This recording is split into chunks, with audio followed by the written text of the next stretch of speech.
නව හසරැල්ලකි පුදු வாழ்வுக்கு රැල්ලෙන් පිබිදී එළඳ කදයි ඒ ජීවිතවල උපත කියන්නයි අලയിൽ පිරந்து வந்தோ 2 years since the tsunami struck Sri Lanka's coastline. People are still recovering from the experience. Many have moved on with their lives. Some may never be able to completely put it behind them. Yet communities across the country have demonstrated that the spirit of survival and the courage to face the future prevailed.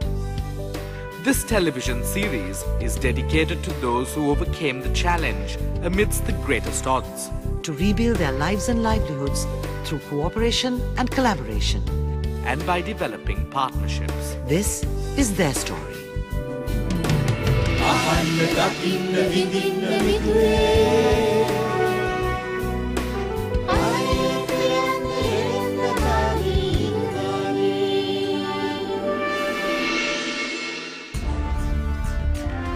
A new school has been constructed for the children of Sainda Marudu in Amapara by an Irish NGO. Several families of the Burger community of the Batticaloa district have been assisted to move back into new homes in their old village in Dutch Bar, where a monument has been constructed in the memory of community members who lost their lives to the tsunami. Computer skills and batik craft bring in incomes and develop confidence among the residents of 10 tsunami-affected villages in the Matara district.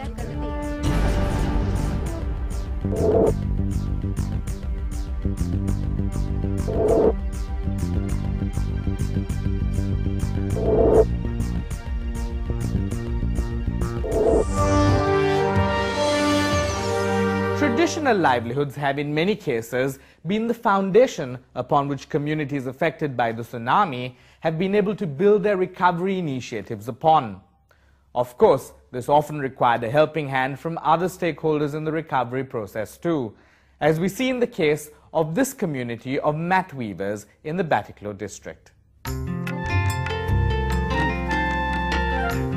Velapuri Shanmuham's job as a travelling salesman takes him to the furthest corners of the Batticaloa district, both in search of products as well as a market for them.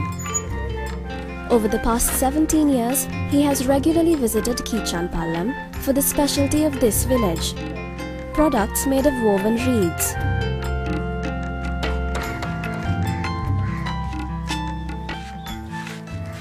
I buy mats from a village called Trincomalee in Kathankudi and then sell them at villages of Thurai, Paduvankarai, Thurai Nilavanai and Kaluvanyudi. These are only made in Kathankudi. They are not made in Tamil areas because the material needed for these mats are grown in fields. So I buy the mats there and go to Tamil villages to sell them.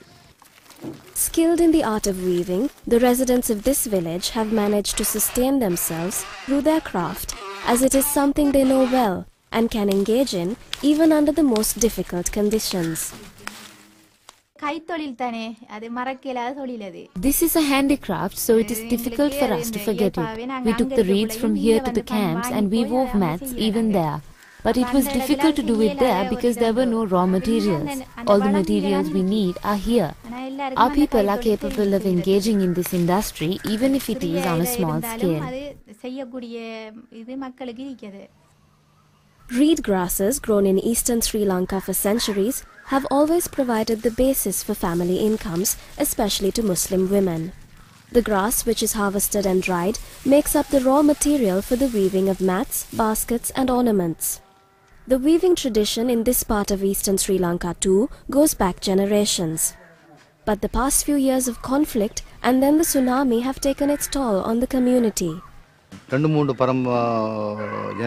handicrafts industry that people have been employing themselves in for 2 or 3 generations was disrupted during the 90s because of the war. Their homes were destroyed. Once they resettled after the tsunami and tried to find an income, these industries were their only hope. Rather than trying to develop a new means of income, they turned to mat weaving, which they are familiar with.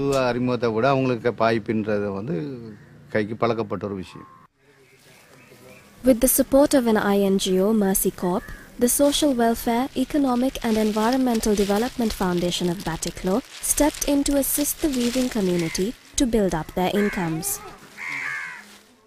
We have helped increase their production by providing seeds, protective fences for their reed grass fields and other equipment. There are many women in these families who weave mats. We have given them the dyes, the vessels they need for dyeing, equipment required for flattening the reeds and also sewing machines.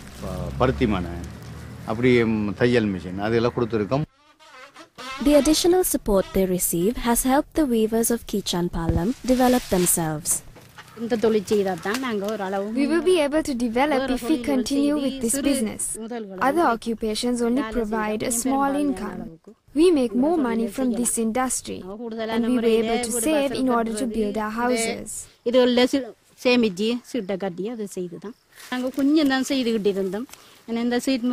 Earlier we worked on a smaller scale, but Swede helped us and we were able to increase production.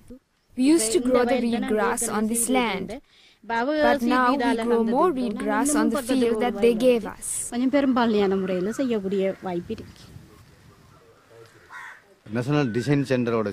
We hope to export our products with the help of the National Design Center.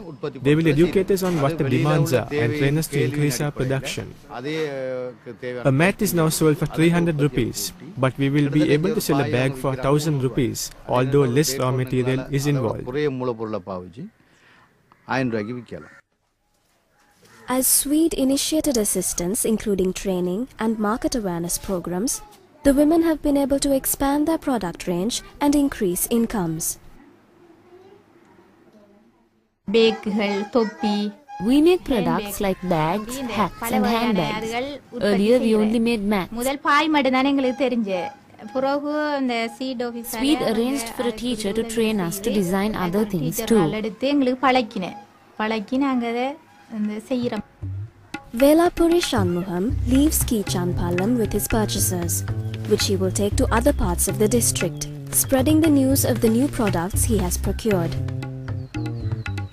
Hopefully, his next visit to the village will see greater development and improvement in the lives of this community, as well as its traditional weaving industry, without which they might not have been able to revive their economies as quickly as they did.